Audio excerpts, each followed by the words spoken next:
7:01 de la mañana. Me complace muchísimo recibir en nuestro estudio a nuestro primer invitado del día de hoy, Rodrigo Cabezas, economista, profesor universitario.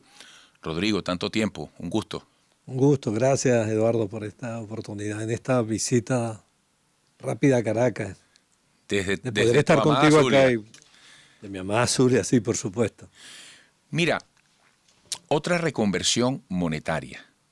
¿Qué expectativas podemos tener los venezolanos sobre cambio alguno de nuestras condiciones económicas a través de esta medida? ¿Para qué puede funcionar? Bueno, gracias por la oportunidad de que conversemos. Fíjate, cuando, cuando el tema económico se polariza, pues se oyen cosas o afirmaciones que escucho y admito que son extravagantes, ¿no? Con relación a este tema. Por ejemplo, hacer la afirmación de que la reconversión monetaria va a agravar la crisis económica, pues de cierto, no se está diciendo la verdad.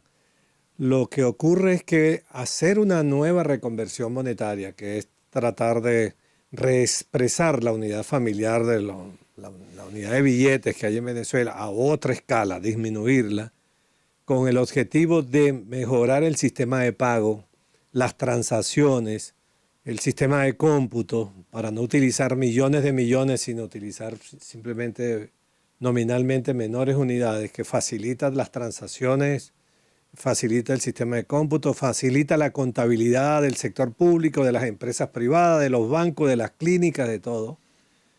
Hacerlo en hiperinflación no tiene absolutamente ningún sentido, porque la hiperinflación liquida la unidad, la familia de billetes que tú estás creando ahorita, 5, 10, 20, 50 y 100 bolívares y una moneda, es previsible que en un año, en 2 años, no tenga ya sentido para la economía. En términos de la inflación, es neutra. ¿Es necesaria la reconversión desde el punto de vista de cómputos, transacciones? Sí, claro que es necesaria. Ahora, ¿qué es lo ideal? Que estuviera acompañada de un programa de estabilización macroeconómica y fundamentalmente y principalmente y prioritariamente y urgentemente de un programa que detenga la hiperinflación. De manera que haga que pueda ser sostenible el nuevo cono monetario. ¿Y qué debe tener ese programa, esencialmente? Bueno, nos lleva a una complejidad no solo en el campo económico. Desde el punto de vista económico, la ciencia económica tiene respuesta. Cuando dicen, no, que no hay solución, claro que hay solución. La ciencia económica da respuesta, si no existieran las escuelas de economía y los estudios de economía en el mundo para saber cómo poder establecer un programa que relacione lo fiscal, lo monetario, lo cambiario, manejo de reservas internacionales y el tema productivo, ¿verdad? En este caso, desde la perspectiva estrictamente económica, un programa de estabilización macroeconómica va a suponer, la primera gran tarea es detener la hiperinflación. Quizás la segunda gran tarea es levantar o recuperar el nivel de actividad productiva de producción de crudos y de refinados en nuestra gran industria petrolera. Pero detener la hiperinflación es urgente porque si no la detienes no hay inversión y no hay consumo. Son las dos grandes variables del crecimiento económico, consumo e inversión. Y la hiperinflación la destruye permanentemente, diariamente, semanalmente, destruye inversión y salario y consumo.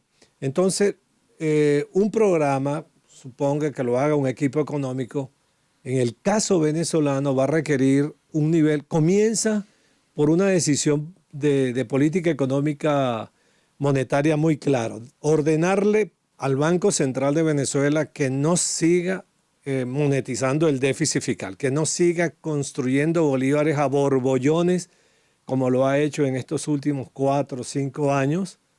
Segundo, que el programa económico se centre en una recuperación del nivel de reservas internacionales para poder anclar el nuevo tipo de cambio y fortalecer la moneda. Esto supone que el nivel adecuado de reservas no va a ser los 6.000 millones de dólares que hoy tenemos. Te preguntarás inmediatamente ahí quién las pone si tenemos la industria petrolera caída. Bueno, el programa supone entonces, sine qua non, recurrir a los organismos multilaterales de financiamiento internacional que nos permita un nivel adecuado de reserva y al mismo tiempo que nos permita al equipo económico que esté allí resolver un problema, otro de los escollos, que es el refinanciamiento de deuda externa. Pero al tener un nivel adecuado de reservas importante, tú puedes anclar el tema monetario. Allí sí vale hablar de anclaje, porque hace 2 años se habló de que se iba a anclar el tipo de cambio que nació en agosto del 2018 al petro. Entonces, tú no puedes anclar algo en el aire, a lo que no tiene valor, y mucho menos a los yacimientos no explotados, al petróleo in situ, en yacimiento. Eso no tenía sentido y estos 2 años, para el que creía eso, bueno, ahí tiene 2 años que eso no tiene absolutamente ningún sentido. Creo que han aprendido la lección y nadie ha hablado en estas horas, en estos días, de que van a anclar esto al petro, sino se habla de un bolívar digital. En definitiva, se requeriría un programa de estabilización importante. Se requiere, por tanto, habrás observado que necesitaríamos un gobierno amigable con la comunidad internacional, regresar Venezuela a la comunidad financiera internacional, resolver el problema de la deuda externa que nos agobia tanto por el lado petrolero como por los bonos o títulos de la República, y echar a andar esa posibilidad desde el punto de vista económico. Pero eso tiene un prelante. El prelante es lo político, la estabilidad política, la estabilidad social, la confianza, que no aparece como una categoría a veces en el lenguaje de los políticos, pero es obvio, todos sabemos que la inversión no se va a mover donde no haya posibilidad de tener seguridad jurídica, confianza política, estabilidad política, y por ello es que entramos ya en la esfera política y apostamos. Entonces apostemos. Yo soy de los venezolanos que, independientemente de que tenga una posición política sobre el destino de mi país, apuesto a que podamos ir a un nivel de estabilidad política, democrática y social. Por ello aplaudo lo que pueda producirse en términos de acuerdos políticos y sociales en las negociaciones o acuerdos que se van a hacer en México, porque es prelante ese caso. Economía y política no es que están hermanados, son una misma cosa, sin duda.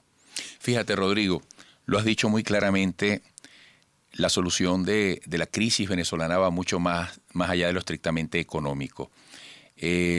¿Cómo aprecias tú el esfuerzo que se puede hacer en México o en cualquier otro terreno en plano de negociación y el nivel, no sé si se puede hablar de porcentaje, de dimensión, en que, por ejemplo, las sanciones, que es el gran obstáculo para la gestión de Nicolás Maduro, es el gran elemento de presión, el nivel en que las sanciones afectan o impiden que Venezuela pueda salir adelante?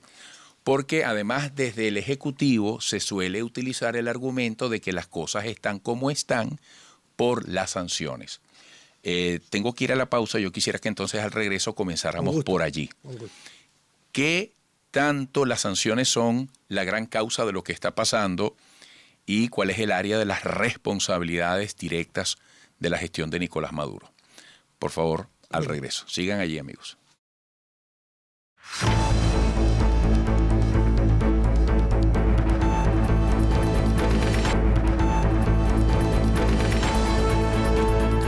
Siete, 13 minutos. Pareciera, Rodrigo, que el tema de las sanciones es clave en todo esto. Me refiero a las negociaciones, al futuro del país. Pero te planteo la pregunta quizás en términos inversos a lo que hice en la parte anterior. ¿Qué tanta posibilidad tiene Venezuela de salir adelante, continuo en sus políticas económicas y acuerdos importantes en materia política, si las sanciones siguen allí? Bien. Por supuesto, es uno de los temas nacionales y en el campo político se debate, se discute. Son 2 temas al mismo tiempo. México como negociación, posibilidad de acuerdo, y el tema del comportamiento de la economía, las sanciones económicas y la responsabilidad o no de la crisis en Venezuela. A ver, comienzo por la de la esperanza que yo tengo. Y lo digo con absoluta sinceridad, transparencia, es lo que yo pienso y siento como venezolano en este momento.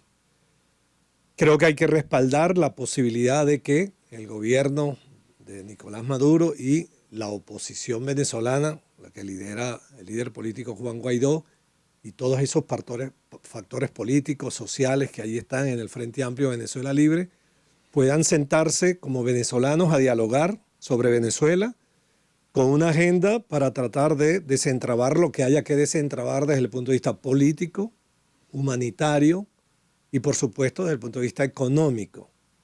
Allí está en la agenda, lo sabemos, hemos oído a los actores políticos informar de que en la agenda está no solo la posibilidad de una solución democrática que simplemente está en entregarle al pueblo la posibilidad de que elija democráticamente, relegitime los poderes, sino que también está el tema de las sanciones para irlas quitando progresiva o ojalá sea rápidamente.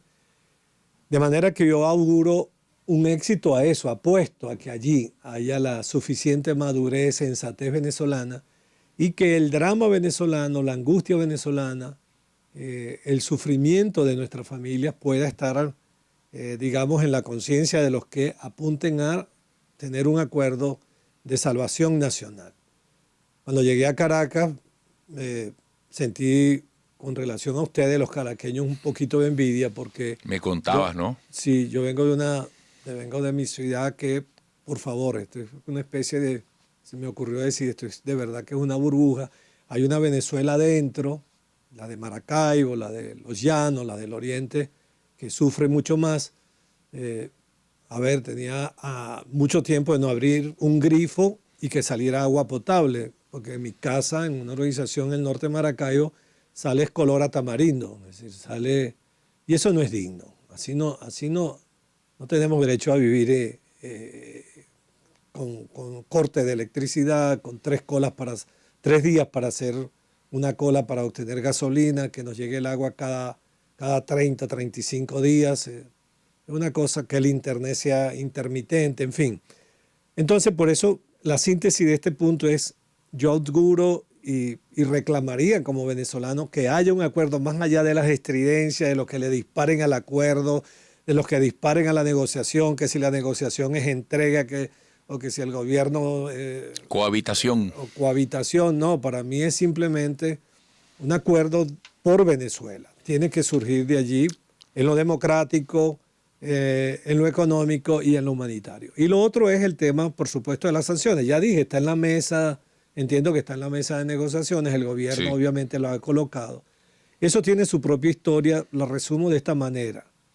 La crisis económica de Venezuela, en términos de las categorías económicas, la recesión, que es la caída de la actividad económica de Venezuela, producir cada vez menos del año anterior, que es una recesión, producir menos alimentos, vestidos, calzados, automóviles, vivienda, etcétera, que es la caída de la recesión y por tanto impacto en el empleo.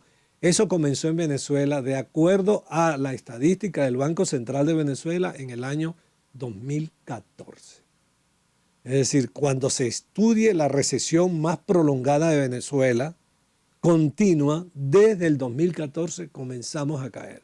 2015, 2016, 2017, 2018, 19, 20, 21, porque este va a ser el 8º año, lamentablemente, de recesión. Y la hiperinflación tiene exactamente 4 años. Y el primer indicador de que la industria petrolera estaba perdiendo producción se dio en el año 2015. Cerca de 79.000 barriles de petróleo se perdieron en el 2015. En ese momento no se veían para los economistas, para la mirada de un economista, un número como eso llamó la atención. Y bueno, ¿qué está pasando? Yo llamé la atención en febrero del 2016 sobre ese tema en una reunión de la Dirección Nacional del PSUV. Bueno, y lo que se me dijo fue que era neoliberal, reformista, cosa de esa que no tiene absolutamente ningún sentido. No tenía para mí ningún sentido porque no era debate de fondo.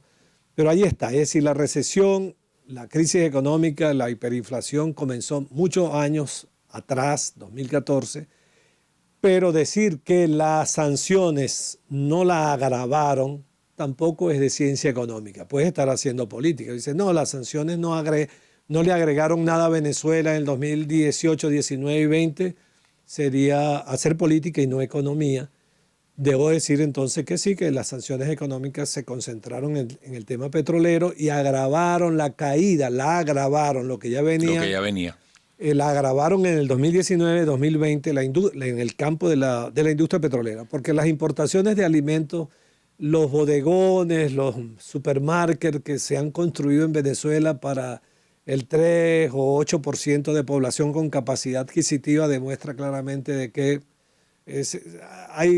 están abiertas las importaciones de todo tipo, desde la Nutella hasta cualquier otra cosa, como carros de lujo, etcétera, etcétera. Pero si está afectado, la industria petrolera no es cualquier cosa, nada más y nada menos que Y la además, columna Rodrigo, vertebral de las divisas de Venezuela. Rodrigo, a ti como a mí, como venezolano, nos duele que nos digan hoy que se acabó la renta petrolera. Sí, pero ¿por qué se acabó?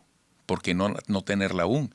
E independientemente de la dinámica de los mercados, ¿qué posibilidad tiene Venezuela de volver a ser un país verdaderamente productor, competitivo, con la fortaleza histórica desde el punto de vista energético?